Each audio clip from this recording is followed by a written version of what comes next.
Forensic psychology psychology की एक ऐसी शाखा है जिसमें लीगल सिस्टम और लॉ से रिलेटेड जो भी इश्यूज होते हैं उन पर साइकोलॉजी की साइंस और प्रोफेशन को यूज़ किया जाता है। ऐसी कोई भी क्रिया जो साइकोलॉजी को लॉ से जोड़ती है वो फोरेंसिक साइकोलॉजी कहलाती है। That branch of applied psychology which is concerned with the collection, examination and presentation of evidence for judicial purpose।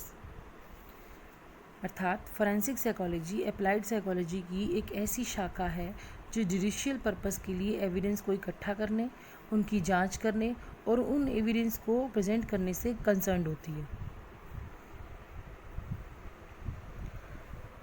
वैसे तो शुरू से ही कोर्ट क्रिटिकल मैटर्स में time to time mental health professional की राय लेते आ रहे हैं, पर फिर भी साइकोलॉजी और लॉ के बीच के आपसी रिलेशन शुरू में अच्छे नहीं थे।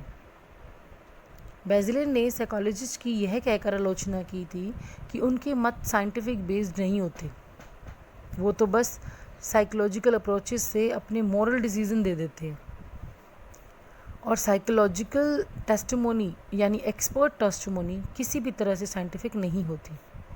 कभी कभी साइकोलॉजिकल टेस्टिमोनी कुछ हाई प्रोफाइल क्रिमिनल केसों में ज़रूर अपना इम्पॉर्टेंट रोल प्ले करते हैं, जैसे जब यूएसए के प्रेसिडेंट रीगन के मर्डर के एफर्ट में, जब उनका मर्डर हुआ था, उनके एफर्ट में जब जॉन हिंकली को पकड़ लिया था तो उस केस में साइकोलॉजिस्ट ने अपनी मुख्य भूमिका निभाई थी।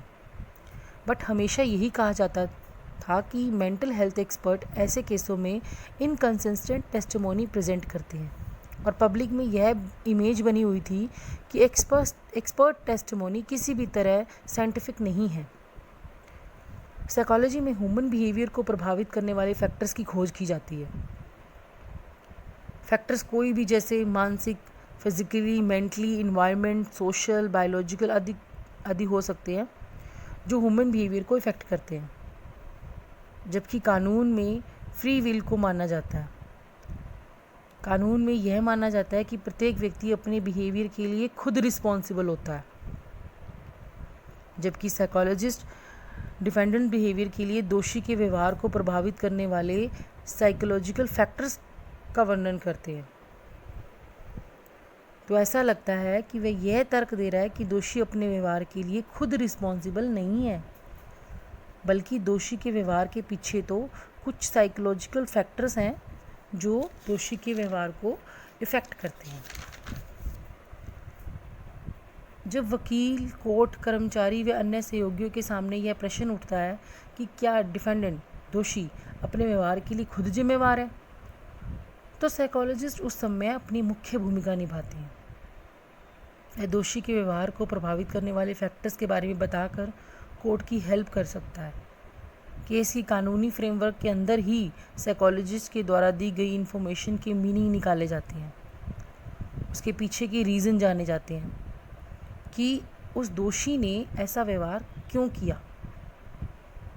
कानून में इस बात को महत्व दिया जाता है कि सच्चाई के बारे में डिसीजन एविडेंस के बेस पर होना चाहिए।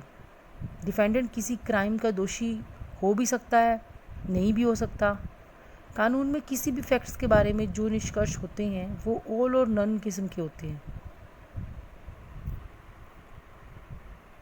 इसके विपरीत बिहेवियरल साइंस, साइकोलॉजी तो साइंस है और साइंस तो लास्ट तक सच्चाई के लिए ख़त्म न होने वाली खोज होता है, जो खोज तब तक चलती है जब तक सच्चाई सामने ना आ जाए। इस प्रकार साइकोलॉजी और लॉ में महत्वपूर्ण अंतर है, बट इस अंतर के बावजूद भी कानून के दायरे में साइकोलॉजी के ज्ञान को काफ़ी इस्तेमाल किया जाता है। साइकोलॉजी और लॉ में अब काफ़ी आपसी मतभेद रहे हैं, बट प्रेजेंट में साइकोलॉजी और लॉ के बीच आपसी मतभेद काफ़ी हद तक कम हो गए हैं। स्पेशली 2001 के बाद तो यह देखा गया कि साइकोलॉजी और लॉ एक दूसरे से बिल्कुल भी अलग नहीं किया जा सकता दोनों को। इनफैक्ट दोनों में बहुत कुछ कॉमन है। दोनों में ह्यूमन बिहेवियर स्टडी किया जाता है, दोनों में ही ह्यूमन बिहेवियर को कंट्रोल करने की कोशिश की जाती है। इस तरह साइकोलॉजी और लॉ साथ साथ चलते हैं। मनोविज्ञान की शाखा का सीधा संबंध कानूनों से होता है। इसी शाखा को फोरेंसिक साइकोलॉजी कहा जाता है। फोरेंसिक साइकोलॉजी का सीधा संबंध अपराध व न्याय के साथ देखा जा सकता है। दंगे फसाद वायलेंस की समस्या साइकोलॉजिस्ट का ध्यान अपनी ओर खींचती है। आधुनिक युग में फोरेंसिक साइकोलॉजी जितना अपराध क्राइम व उत्पीड़न से रिलेटेड है, उतना ही यह उनकी प्रॉब्लम की प्रिवेंशन, उनकी रोकथाम तथा जहाँ तक हो सके शांति खुशहाली वेलबींग को प्रमोट करने से भी रिलेटेड है।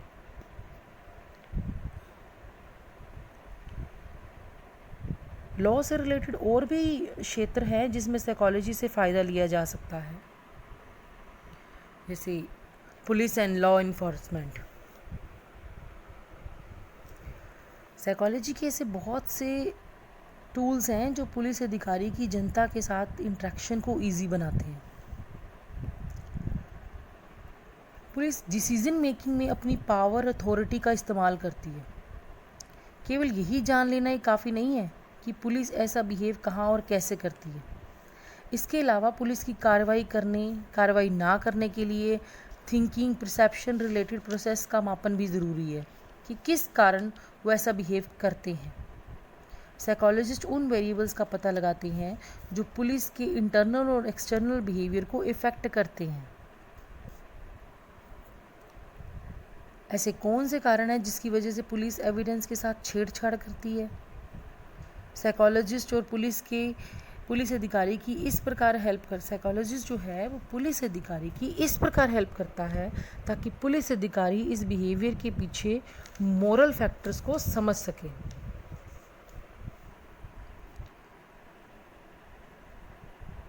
साइकोलॉजिस्ट पुलिस अधिकारी की इस प्रकार मदद करता है ताकि वह अपराध क्राइम और व्यक्तित्व व्यवहार के बीच संबंधों को समझ सके। पूछताछ के टाइम पुलिस अधिकारी की इस तरह हेल्प करता है ताकि वह संदिग्ध व्यक्ति को, जो कि शक के दायरे में है, उसके साथ कैसे पूछताछ करनी चाहिए, उनके साथ कैसे बिहेवियर करना चाहिए। सिविल फील्ड में भी साइकोलॉजी की सहायता से यह समझा जाता है कि पुलिस और जनता के बीच कैसा संबंध है और कैसा होना चाहिए। पुलिस के प्रति जनता का एटीट्यूड क्या है, पुलिस अधिकारी का व्यक्तित्व कैसा है, पुलिस और मानसिक रूप से बीमार व्यक्ति के बीच संबंध किस तरह का है।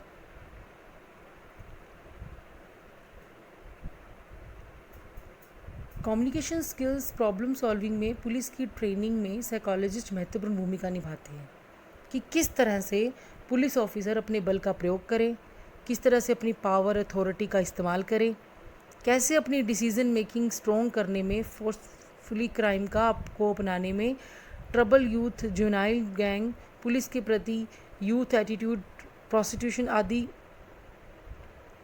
इन सब क्षेत्रों में साइकोलॉजिस्ट पुलिस ऑफिसर को सहायता प्रदान करता है।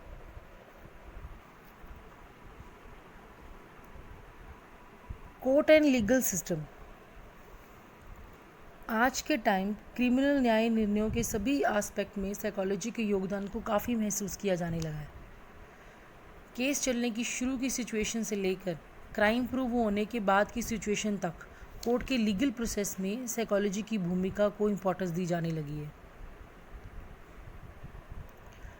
इफ़ेक्टिव लीगल प्रोसेस तथा न्यायपूर्ण डिसीजन लेने में साइकोलॉजी के ज्ञान की काफ़ी ज़रूरत महसूस की जाती है। प्रोसिक्यूटिंग तथा प्रतिपक्ष के वकील उन फोरेंसिक एक्सपर्ट पर डिपेंड रहते हैं जिनके पास साइकोलॉजिकल असेसमेंट स्किल होते हैं और जो कोर्ट में टेस्टिफाई कर सकते हैं। एक साइकोलॉजिस्ट क्रिमिनल ऑफेंडर की पर्सनैलिटी, उसकी इंटेलिजेंसी, आईक्यू लेवल, उसके मेंटल स्टेटस के बारे में इंफॉर्मेशन दे सकता है। बट हमारे सामने यह क्वेश्चन उठता है कि क्या इन इंस्ट्रूमेंट और उनसे मिलने वाले रिजल्ट को क्या लीगल प्रोसेस में यूज़ किया जा सकता है? साइकोलॉजिस्ट ज़्यादा से ज़्यादा कोशिश करते हैं कि एक्यूरेट असेसमेंट के लिए स्टैंडर्ड असेसमेंट को डेवलप करने के लिए साइकोलॉजिस्ट ज़्यादा से ज़्यादा कोशिश करते हैं कि एक्यूरेट असेसमेंट के लिए स्टैंडर्ड असेसमेंट को डेवलप करने के एफर्ट्स करते हैं ताकि किसी भी प्रॉब्लम को फेस कर सकें। बहुत सी ऐसी सिचुएशन होती है जिनमें मानसिक रूप से बीमार व्यक्ति क्राइम कर डालते हैं। साइकोलॉजिस्ट उनकी मेंटल स्टेटस के बारे में जांच करते हैं साइकोलॉजिस्ट एप्रोप्रिएट टेस्ट के द्वारा मानसिक रूप से एबनॉर्मल पर्सन के बारे में इंफॉर्मेशन देते हैं।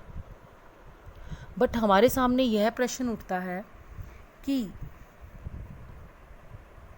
क्या मेंटली अनहेल्दी पर्सन को क्रिमिनल की संज्ञा दी जाए? किस लेवल के एबनॉर्मल पर्सन को दोषी माना जाए, किसे दोषी ना माना जाए?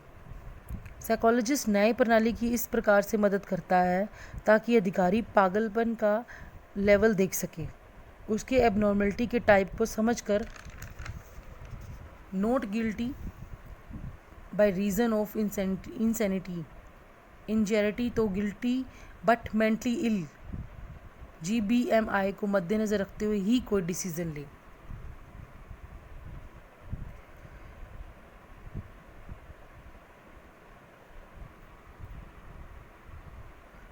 जूरी सिलेक्शन में साइकोलॉजिस्ट की महत्वपूर्ण भूमिका रहती है। हर एक केस के डिसीज़न में जज और मैजिस्ट्रेट का रोल क्रिमिनल केसेस और सिविल केसों में नेसेसरी होता है। जज का, मैजिस्ट्रेट का सिलेक्शन प्रोसेस किसी भी केस परिणाम को पूरी तरह से प्रभावित कर सकता है। इसलिए साइकोलॉजी के ज्ञान के द्वारा अधिकारियों का सिलेक्शन प्रॉपर वे से किया जाता है कि उनका मेंटल स्टेटस इतना स्ट्रॉन्ग है कि वो ठीक से डिसीज़न ले सके। प्रोसिक्यूशन कैपेसिटी, किस तरह से प्रोसिक्यूशन चलाया जाए, क्या प्रोसेस होना चाहिए, प्रोसिक्यूट चलाने की प्रक्रिया में साइकोलॉजिस्ट अपना पूरा योगदान देते हैं।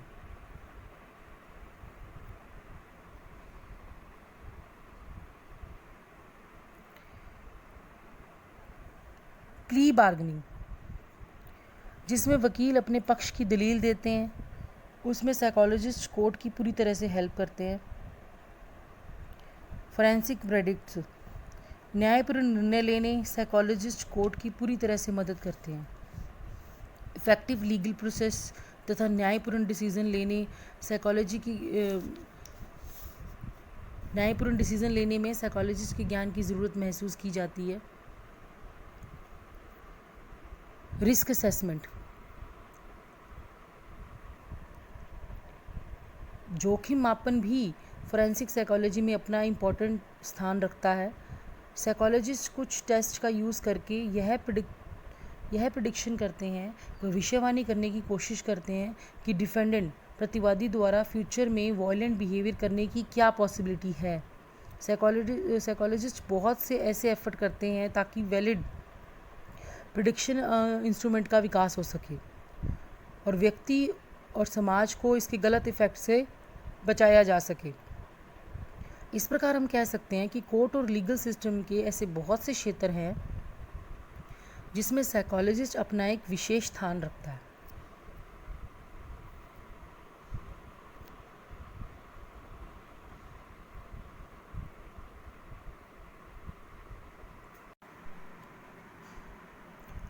Correction and prison practice, jail में कैदियों के जीवन व उनसे रिलेटेड सोसाइटी में सुधार करने के लिए साइकोलॉजी तथा कानून से रिलेटेड एक्सपर्ट की सेवाओं की बार बार आवश्यकता पड़ती है। साइकोलॉजिस्ट के स्किल्स का यूज़ कैदियों के वैल्यूएशन, उनका डायग्नोस करने व उनके ट्रीटमेंट करने में किया जाता है। उनकी मानसिक प्रॉब्लम्स को देखते हुए उनका वैल्यूएशन तो साइकोलॉजिस्ट करते ही है। इसके साथ ही साइकोलॉजिस्ट का सबसे बड़ा योगदान कैदियों को सुधारने में रहता है। साइकोलॉजिस्ट कैदियों के संपूर्ण माहौल को सुधारने में, पूरे इन्वायरमेंट को सुधारने में साइकोलॉजिकल स्किल्स का यूज़ करते हैं ताकि वो कैदियों की इस तरह से मदद कर सकें ताकि वो समस्या मुक्त हो सके। साइकोलॉजिस्ट इस प्रकार का माहौल पैदा करने की कोशिश करते हैं जो कैदियों की पर्सनैलिटी ट्रांसफॉर्मेशन व उनके व्यक्तित्व रूपांतरण में हेल्प कर सके।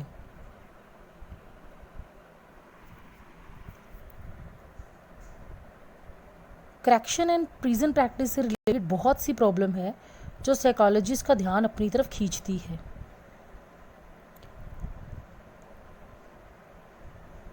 इन प्रॉब्लम्स को सुलझाने के लिए साइकोलॉजिस्ट अपना पूरा योगदान देते हैं। ये प्रॉब्लम्स हैं, first is right to refuse medical treatment. Medical उपचार से अपराधी द्वारा मना करने का अधिकार। बहुत बार ऐसा देखने में आता है कि जब जेल में कैदी किसी मेडिकल ट्रीटमेंट को लेने से मना कर देता है तो कानून प्रणाली इस बात पर एतराज़ नहीं कर सकता। लीगल सिस्टम इस बात पर कोई ऑब्जेक्शन नहीं उठा सकता अगर कैदी ट्रीटमेंट को लेने से मना करता है। तो इस संदर्भ में कुछ सवाल उठते हैं कि क्या कैदियों के लिए सामान्य से डिफरेंट ट्रीटमेंट टेक्निक होनी चाहिए? कैदी किस प्रकार के इनवॉलंटरी ट्रीटमेंट से मना करते हैं? जो क्रिमिनल उपचार लेने से मना करते हैं उनके लिए क्या कॉन्स्टिट्यूशन प्रोटेक्शन होनी चाहिए? इन सब सवालों के जवाब देने के लिए साइकोलॉजी तथा लॉ दोनों के ज्ञान वाले एक्सपर्ट की ज़रूरत पड़ती है। Next is incarcerating the mentally ill. मानसिक रूप से बीमार व्यक्ति की जेल। जब मेंटल डिसऑर्डर से पीड़ित व्यक्ति पर केस चलाकर उसे दोषी ठहराया जाता है और फिर उसे जेल भेजा जाता है या उसे मृत्युदंड सुनाया जाता है तो उस समय भी साइकोलॉजिस्ट की भूमिका महसूस की जाती है। फिर ये सवाल उठता है कि मेंटल डिसऑर्डर से पीड़ित व्यक्ति को दंड सुनाते समय क्या कॉन्स्टिट्यूशनल लिमिट्स होनी चाहिए? क्या उसे मृत्युदंड दिया जा सकता है?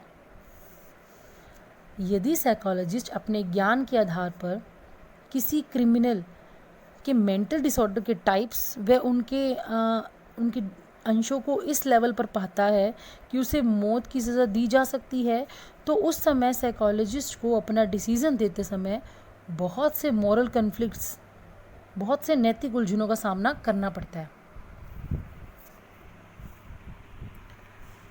इस प्रकार हम कह सकते हैं कि साइकोलॉजिस्ट का लीगल प्रोसेस में काफ़ी इम्पोर्टेंट रोल रहता है। Next is sex offender treatment. यौन अपराधी का इलाज। जेल में डिफरेंट टाइप्स के क्रिमिनल होते हैं जिन्होंने अलग अलग तरह के क्राइम किए होते हैं। जिनमें से कुछ क्रिमिनल ऐसे भी होते हैं जिन्होंने कोई ना कोई यौन अपराध किया होता है और जिसकी वजह से वह जेल की हवा खा रही होती है।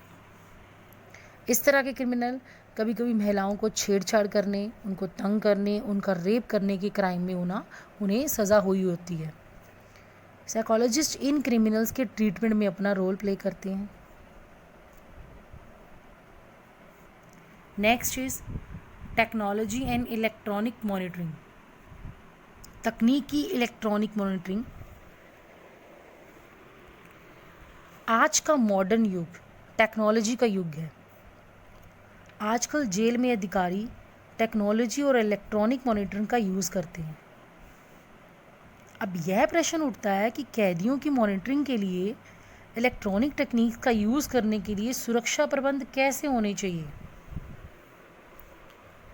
इस नई टेक्निक के यूज़ का कैदियों पर क्या साइकोलॉजिकल इफ़ेक्ट पड़ता है? यह सब जानने के लिए साइकोलॉजिस्ट तथा कानून के एक्सपर्ट मिलकर काम करते हैं। Next is underground economy of prison. जेलों की भूमिगत अर्थव्यवस्था। जेलों की अंडरग्राउंड इकोनॉमी भी साइकोलॉजिस्ट की भूमिका की मांग करती है। जेल व जेल के कैदियों के बिहेवियर को जानने के लिए यह समझना भी ज़रूरी है कि इनसे जुड़ी हुई फॉर्मल इनफॉर्मल अर्थव्यवस्थाएं किस प्रकार से कार्य करती हैं।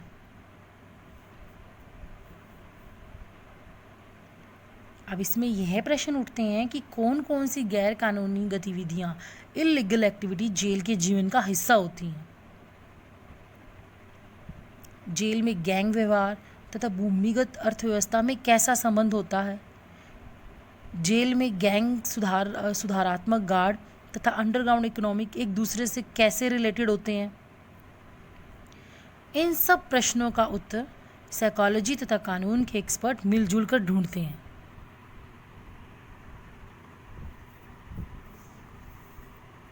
Next is prison violence, jail में हिंसा।